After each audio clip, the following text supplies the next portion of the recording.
Happy 1-year anniversary! I uploaded my first 3 videos on YouTube on November 20th of last year, and I thought it was about time to share a little bit more about me on a personal level. So I asked you guys to provide me with any questions that you might have for me or for the channel. And I got some personal questions as well as some specific style related questions. So we'll address the personal questions first, and then we'll dive into the specific questions related to style tips. There are timestamps provided for each of the questions in case you want to skip to a certain question. And then at the end, I'll talk a little bit about consultation updates as well.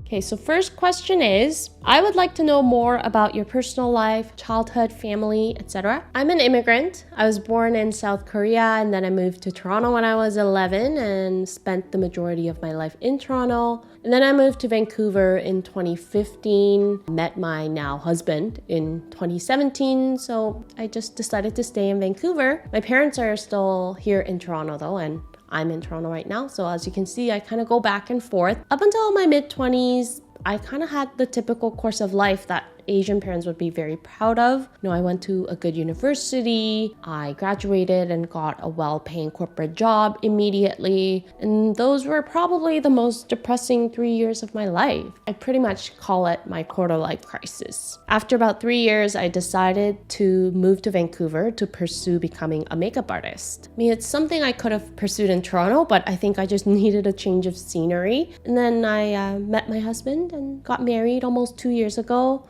and decided to stay in Vancouver. We have 1 dog, no kids yet. We'll probably have kids in a few years. Okay, next question. By the way, I'm grouping some of the questions together because there were a lot of similar ones. One of them being, how did all of this start? My interest in fashion, beauty, makeup all started at a very early age. My mom used to own a cosmetic store in Korea, so playing with makeup kind of came really naturally for me. And I do think there's a lot of artistic people in our family. You know, I got a cousin that's in like graphic design and game design. I've got an uncle that's a fashion designer. Just from both sides of the family, we have a lot of artistic talent. I was really into drawing as well since a very young age. I think that was sort of my way of expressing my obsession with beauty. I was fantasizing about how I wanted to look like when I grow up through drawing. So I was always artistically inclined, but you know, as I grew up, I decided to choose stability over passion, like a lot of us, and became very miserable.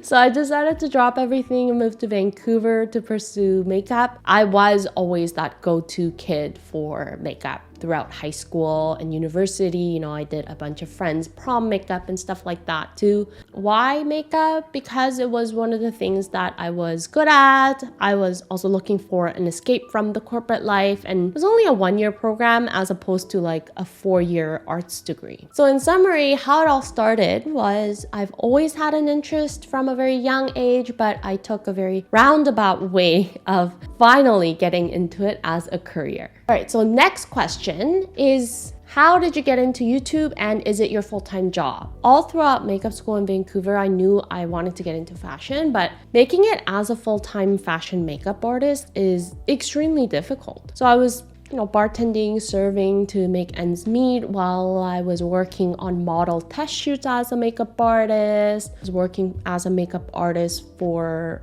like a college fashion photography course. I was always trying to collaborate with other creators to build my portfolio, etc. So in 2019, I actually decided to go back to corporate because I was just so tired of working late hours, like tired of the whole service industry and not having a routine. Honestly, second time around in corporate was a lot easier than the first time. I was a little bit older now and I started appreciating stability a lot more. I was also in a relationship, so it was nice to have my evenings and weekends back, and the job was just not as physically strenuous. I think I also knew myself a lot better at this point. You know, like as much as I'm a creative and an artistic person, my true strength that differentiates me from other people is that I'm also a very, very analytical person. Well, somebody asked me what my MBTI personality type is, and I'm an INTJ, which means I'm very analytical, super logical, and very ration-based. I just felt like I needed to find a way to merge my passion and my strength together. And YouTube kind of seemed like the perfect platform that can really showcase both sides. It did take me years to actually get started on the channel and sort of find the right angle that works for me, but I think I have finally found it, and it's been a year. So to answer your question, is YouTube my full-time job? It's not. I'm still working in a corporate job and doing YouTube, plus the consultation services, as you guys might know. So between my full-time job and YouTube and consultations, I haven't had a life in the last 12 months. But I know it's part of growing pains, and corporate was always a means of an end for me. So hopefully I'll get to do this full time soon. And am I religious? No, I'm not. My family did go to church when we first moved to Canada, but it was more so for social reasons. You know, as a newcomer, you kind of want to belong to a community type of thing. So I did go to church growing up, but I think it's the reason why I never kind of stuck with it was because it wasn't actually for religious reasons that my family went to church. All right, next question. And this was by far the most popular question that a lot of you seemed very interested in, which was, how do you get into this field and what kind of education do you need to do what you do? Sounds like you guys want my job. I have a business degree, which is pretty irrelevant. I went to makeup school, but it wasn't that great for learning specific nuances or styles that fit certain faces. You know, at makeup school, they teach you the techniques of application and sort of give you a formula to work with. I think if anything, makeup school was actually what made me realize how one style doesn't fit everybody. So we practice on each other's faces, and most of the times I'd end up looking really terrible, not because the technique itself was bad, but because the style of makeup that we learned didn't necessarily fit my face. So I always looked a little bit botched. But luckily I'm bilingual, and Korean resources were always available to me growing up, and Korea is very advanced with beauty related topics. Like even way before YouTube started, I've always looked to resources in Korean websites and blogs to find information about beauty, hair, and fashion. And it's how my YouTube channel came to be as well. There are lots of Korean resources, including YouTube now, that already talk about facial proportions, nuances of color analysis specific to Asian skin,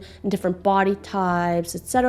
And I saw a knowledge gap. You know, proportions or color analysis is more like science, and they're visual effects that applies to everybody regardless of your race. So to make it clear, I did not invent these theories. You know, I'm not here to take credit. I'm just more so applying the knowledge to what I see as fit in the North American or Western culture and standards. So I'm always doing my own research, and I've taken courses that are offered by different Korean resources. But to answer your question, do you need some sort of a credential to do this? No, not really. I mean, my makeup background definitely helps, but I think the skills that you really need are the ability to absorb the knowledge, apply the theories to relevant examples, and the ability to be objective. You know, I'm getting better at it with practice. I think having a consciousness or awareness that there are different standards out there is important. And there was a related question about how I've learned to be so objective and whether I've struggled with viewing myself in an objective way. And I think a huge part of that is growing up under two cultures, you know, not just spending parts of my life in two different countries, but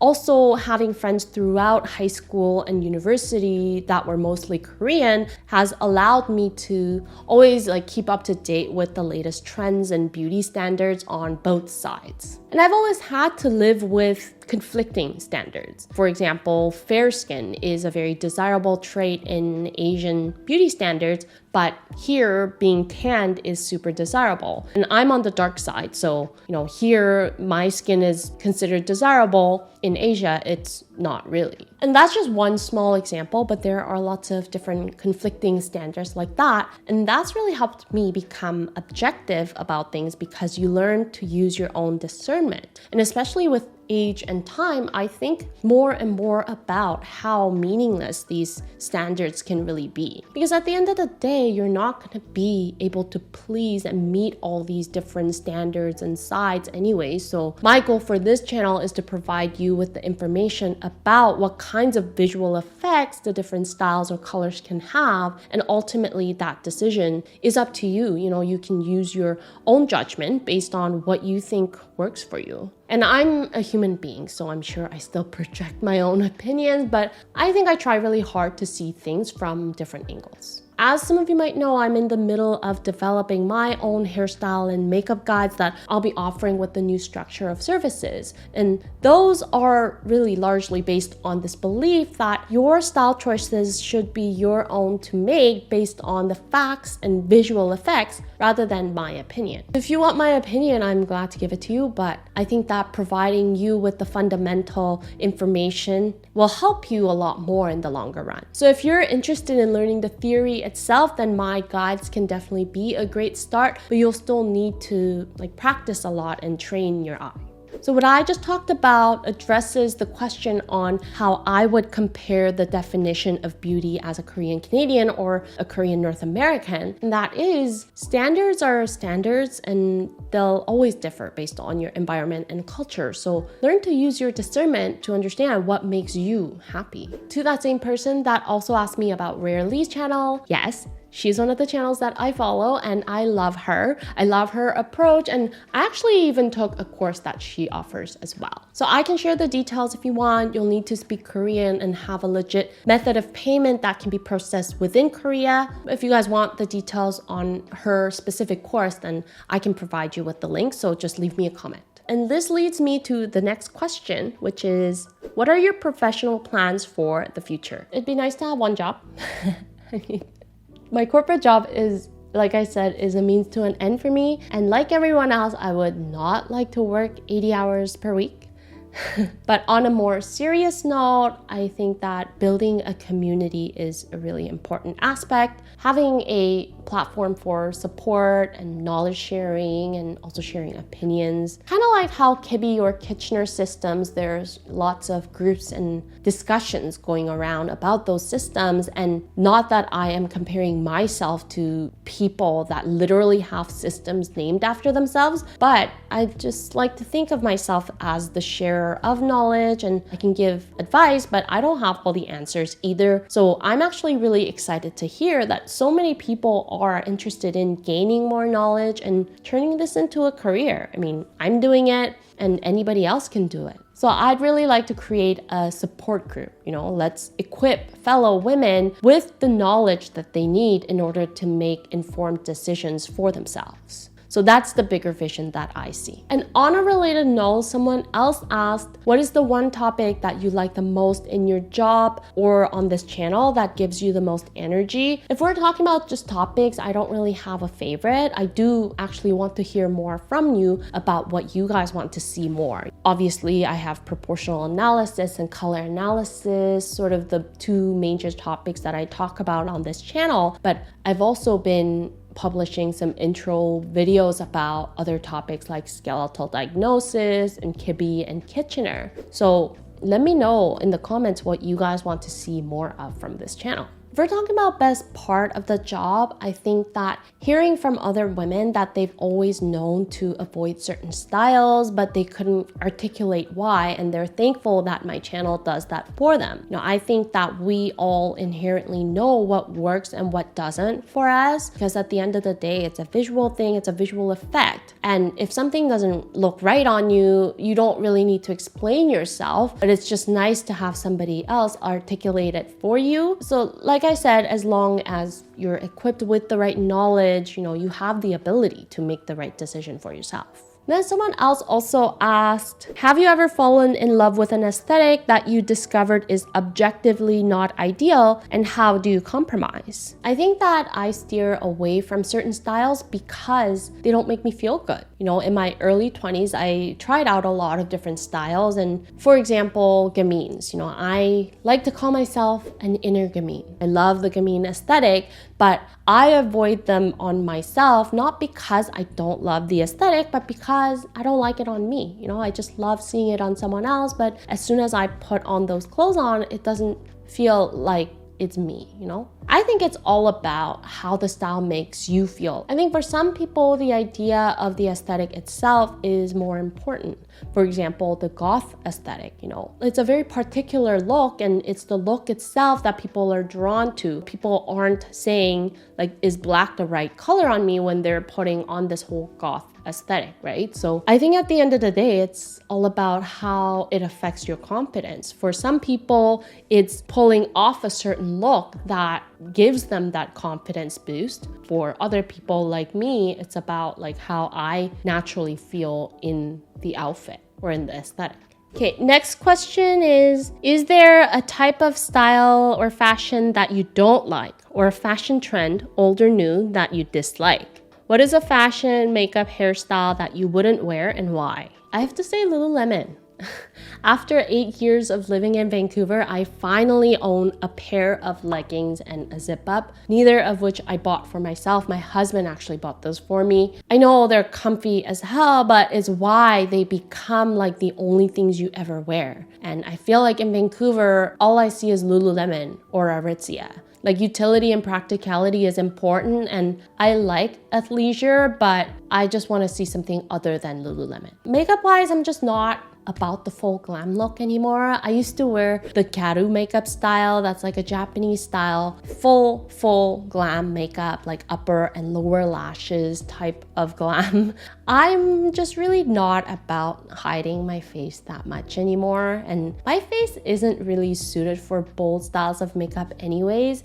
I've tried it. I don't really need to do that anymore. Also, I work from home, so I just don't feel the need to put on a full face every day, or even like occasionally. For hairstyle, I would avoid long hair with no layers. I have a long face and I also have a lot of hair. Right now I have an undercut. I also have lots of layers. And this is really the only way to keep my hair manageable when it's long. And layers help with creating a visual break for a long face like mine. So I would always like to keep some layers, and I like the length of the hair right now, but I need layers. Without layers, my face will just appear too long. Next question is, do you find a certain client type easier or harder to diagnose and give recommendations to than others? For example, maybe people with high visual weight are easier to create a plan for than low visual weight? No, not necessarily. You know, there are certain patterns, and the guides that I'm creating will cover some of those basic rules and patterns and what to avoid if you have certain proportions and whatnot. But every face has something unique about it, so I feel like I still need to take everything into consideration holistically, and it kind of has to be an individualized plan. Have you ever been totally stumped on how to help someone? All the time. You know, for every client, when I first see the photos, I don't know where to begin. I have to go through the full analysis of the face first to be able to even just start making recommendations, and I have to look at it again and again to make sure what I'm saying makes sense. You know, that's why if you've signed up for my service, you know that I ask for photos to be submitted days in advance, and that's why I have to look at the photos over and over again to make an accurate recommendation. And it's also why I don't do live consultations. Ever since I started offering this service, I have a lot of friends that kind of come up to me and ask me, what do you think I should do? And I can't give you an answer right away. I have to analyze your face. And I don't just go around analyzing people's faces as a hobby, you know. I don't do that unless I get paid. Would you take a crack at men's style essences and different looks that go with different faces? My husband actually talks about this a lot, that he thinks that men's style will be a really good niche. But my interests are just more aligned with female styles, and maybe I'll take a crack at men's style in the future, but I don't really have solid plans for it just yet. Okay, next question is, what would it take for you to start utilizing celebrities or faces from other parts of the world? Celebrities that I know are mostly North American or East Asian, and I just don't know much about celebrities in other parts of the world. So what would it take for me to use other celebrities from different countries? I don't know, maybe time, so I can learn who these people are. But I think you make a good point that I don't necessarily need to use celebrities to make my point. I only use them because of the ease of access to different photos at different angles and different styles and whatnot. So I was thinking maybe once a month or once every 2 months, I can randomly select a face from the clients that sign up for my services. And instead of getting paid, I can provide them with a free consultation in return for them letting me use their photos in one of my videos. I'm just thinking out loud. I think that could be a good idea, but I do want to make sure that it's fair for everybody if I'm randomly selecting people. I don't think that I should be selecting based on race or color of the skin. So depending on what you're looking for, these real life examples may or may not be relatable to you. So I can't really guarantee that the clients that I select for the analyses are going to be relevant to you. And I understand for color-related content how relatability might be important, but for proportional analysis, I don't think so as much. So I don't know. Let me know what you guys think of the idea. I can select a random client and do a facial analysis every month or every 2 months. So let me know in the comments what you think. On a related note, someone else also asked, have you ever considered doing a video for older women, like 50 plus? And I think maybe using real life clients as examples could help with that situation too. But again, I want to be fair. If I'm selecting random people, I don't want to select based on race or age. So it's going to be a random selection across all ages, sizes, and shapes. There could be a chance that some clients are older and I end up selecting them, but I can't guarantee that. So now I think we're moving into some of the more interesting questions about specific styles. So let's start with hair-related questions. This person asked, I have a long middle third, but for some reason my forehead carries the most visual weight. I have super light eyebrows. So I can't figure out if I need bangs or if that would make my middle third appear longer, or what I should be looking for in terms of a hairstyle. I've also noticed long hair drags my face down, so it's currently cut in a lob. Okay, so other than the length of your thirds, your hairline, the level of protrusion in your forehead, the height of the cranial top, these are all factors that might make you feel like your forehead draws more attention than your long middle third. You also mentioned that you have really light eyebrows, which probably don't do a very good job at framing your eyes then. So I do think that bangs would be a good choice for you. It'll help with bringing more attention to your eyes, but don't get blunt bangs because it'll highlight your middle third more, like you said. I think that curtain bangs or see-through bangs, something that's lighter in volume that can expose parts of your forehead and eyebrows, will be a better choice for your proportions and won't draw as much attention to your middle third.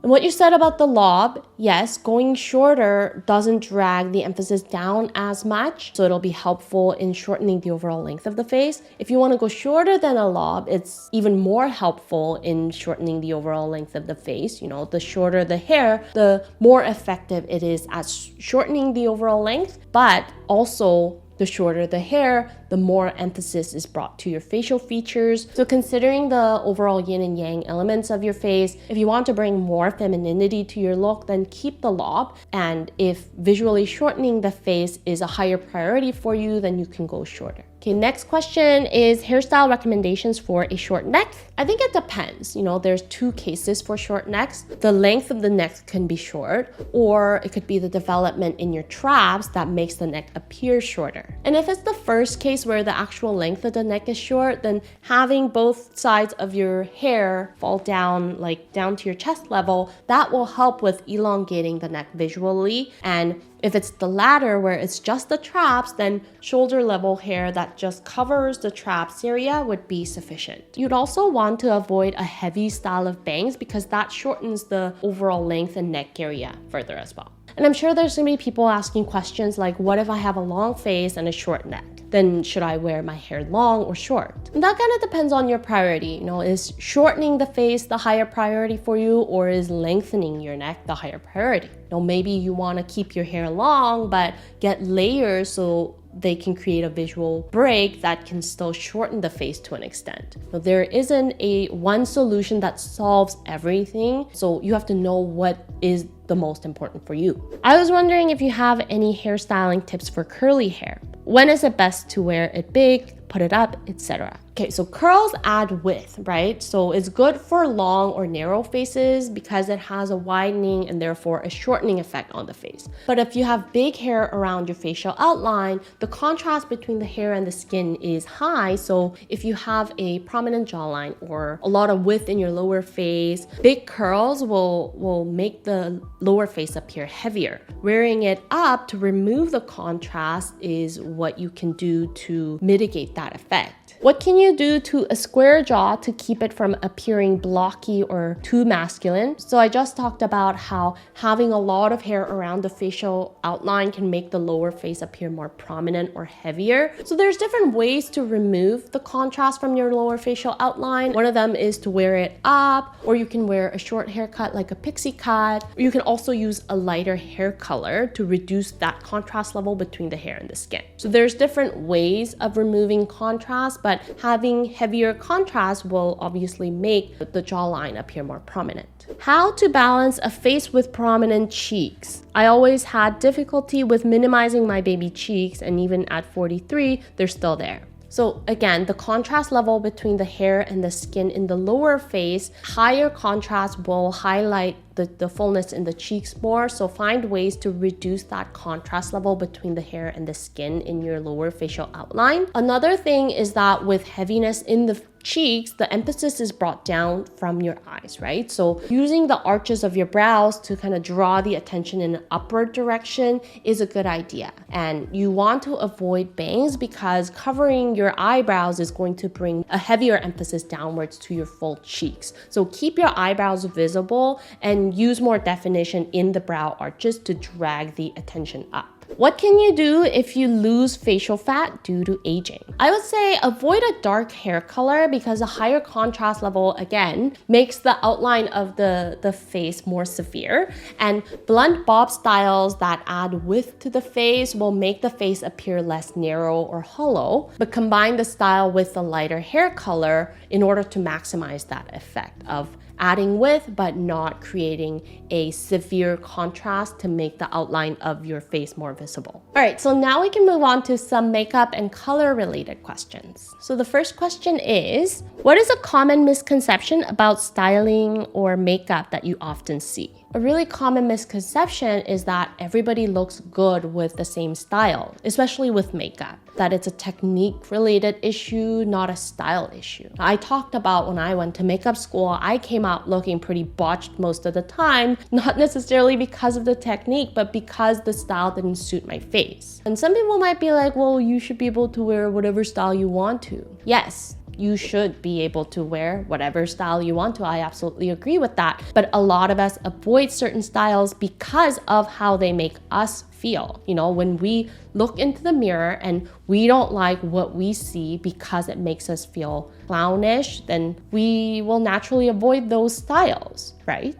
But that's not always because you're bad at makeup or your technique is not good enough. It's just that certain styles just aren't for certain faces. And it's not that you're less beautiful, you're just different. And I'm not gonna sit here and pretend like there aren't more attractive people out there. Of course there are, life is unfair. But too often we're taught to think that it's because we're not pretty or beautiful enough, or because we're not good at applying makeup, etc. We don't have the skills to do it. And that's not always the case. So it's not just about the technique, but it could just be the style itself. How does different lighting affect makeup? Okay, so dimmer lighting just makes the makeup look more flawless in general. More fluorescent or harsh lighting makes everything that much more visible. Like, you know that funny video about when they turn on the lights on at the club? Like, it's sad, but it's true. How to not look 90 with base makeup on. Okay. I have a couple of makeup tutorial videos and I always talk about this. It's all about how much product you use and how you apply your base makeup. You know, especially if you use full coverage matte makeup, the way influencers put their makeup on, like, oh my God, it's insane. When you control the amount, even if the color is not the perfect match, it still blends into the skin. Like in my tutorials, I use a foundation color that doesn't really match all that well, but controlling the amount really allows for the color to blend in with my skin. It's all about control and application. Use as little as possible, and how you apply it also makes a difference as well. Is there any makeup out there for really dry skin? Every single makeup I've bought is like applying chalk on my skin, even the creamy ones. I personally recommend the cushion style foundation to a lot of my clients. The product itself has quite a bit more moisture. Again, you have to control the amount of the product that goes on your skin, and a cushion style foundation usually comes with an application puff that allows for a very thin and even layer to be applied and generally sticks to the skin better as well. Another technique you can use is to mix in your moisturizer with your foundation, but the downside of both the cushion style foundation or mixing in your own moisturizer is that the coverage is going to be lower. So the product is not going to be full coverage. I feel like I haven't seen many examples of light medium or medium skin tones with naturally dark hair for color seasons spring and summer. Is that possible, or is it exclusive to people whose hair is more similar in color to their skin? This is probably one of the biggest misconceptions about seasonal colors. And the stereotypes for seasonal colors are so Eurocentric that it makes it difficult for the rest of us to relate to seasonal colors at all. If this was true, then all non-white people pretty much can't be a spring or summer, which is just simply not true. You can have dark skin and dark hair and still be a spring or a summer. And I'm doing a separate misconceptions about color analysis video where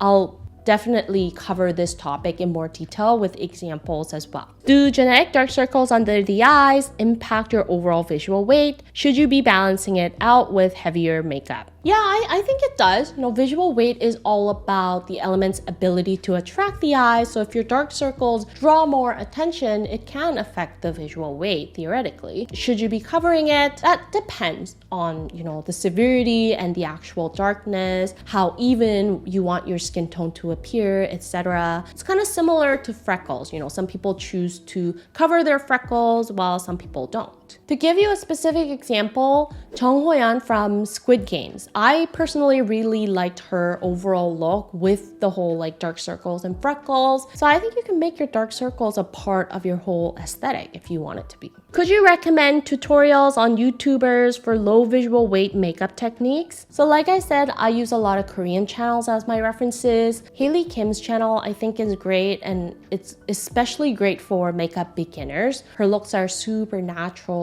and simple and clean. It's really interesting because she herself has high visual weight in her features, but the style is more suited for low visual weight. And Dasha Kim is also good.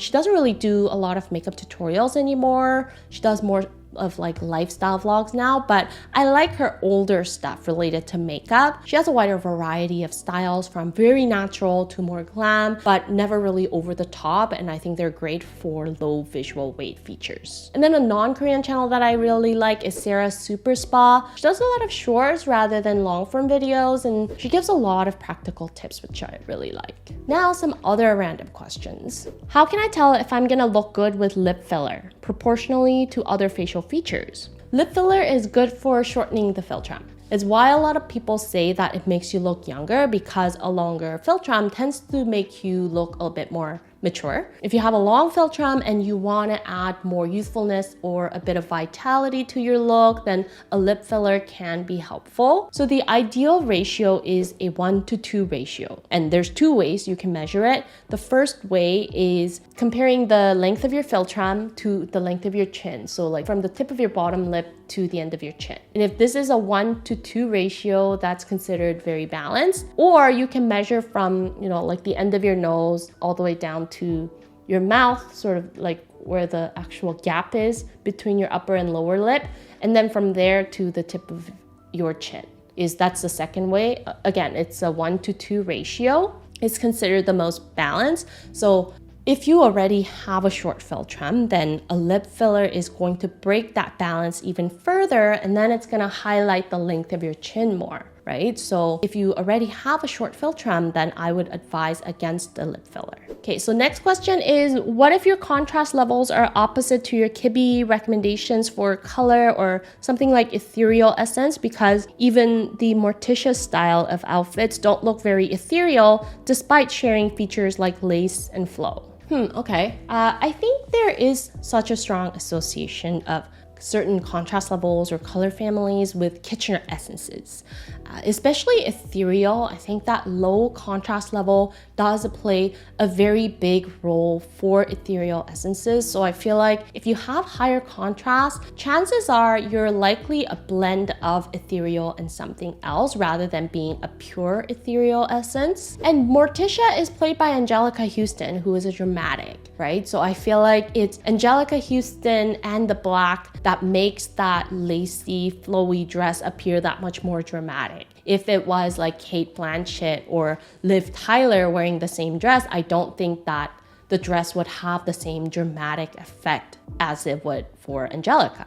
If you're a mix of essences between ethereal and something else, I think you can work with it accordingly. And the whole goth aesthetic, like I talked about, is such a particular look. It's an idea. The idea of the aesthetic that's the most important. It's not necessarily how well it harmonizes with your face or with your skin tone. In the end, it's up to you. Are you trying to achieve a certain look, or are you trying to harmonize the clothing to your natural essence? Tips for wearing clothes with a very short torso, especially if most of it is taken up with curves. Models have short torsos and long legs, but it's normally fine because they're slender. I think emphasizing the waistline is the most important. So like use a belt or wear high-waisted bottoms. I think waist definition is the most important. Otherwise, you'll just kind of look round. So bringing that additional definition to your waistline is going to create that hourglass figure for you. Next question is, what is your opinion on the Bold Glamor Filter? I have a similar eyebrow preference to yours, where I think I look a bit harsh with bolder eyebrows, but with the filter, I liked how I looked with subtly lifted and more enhanced brows. I know the filter changes a bunch of things and isn't realistic,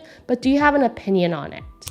I do actually. I actually wondered about the same thing when I tried the Bold Glamor Filter myself. Is like, what is it exactly that's changed about my face that's giving me this completely different look? I think it is a holistic effect. So the eye makeup, the lips, the facial contouring with the filter, along with the eyebrows. So I do think that it's the overall shape and the angle that has that lifting effect. But like you said, it is a filter at the end of the day. I used to wear my brows like that, but my face didn't look like that with that brow shape alone. So I think it's the overall filter. Whew, that was a lot of questions. These weren't all the questions either, but some of the questions you had were more so requests for video topics, or I thought that they would be more suitable as video topics, so I've set those aside. I feel like I literally got a few months worth of content ideas just from the one community post that I asked you for questions. So thank you guys, and I'll incorporate those into my topics list. And lastly, as for consultations, the calendar is going to open next week on Friday. I did make some changes to the structure because I was getting some questions about the different tiers and options and all that, and I thought maybe the changes that I'm making are too complicated. So I simplified it down a bit, and all those updates are listed in the website. So make sure you take a look at the website for the updates and check all of the details before you book a session. And I'll be making an announcement in my community tab about this, but no videos for next week. I've just been so swamped and need a bit of a break from scripting and filming just to be able to focus solely on the changes to the consultation structure. For those of you that stuck around till the end, I hope you enjoyed this video. Now you know a little bit about me, and I'll see you in a couple weeks. Until then, stay unique and stay gorgeous.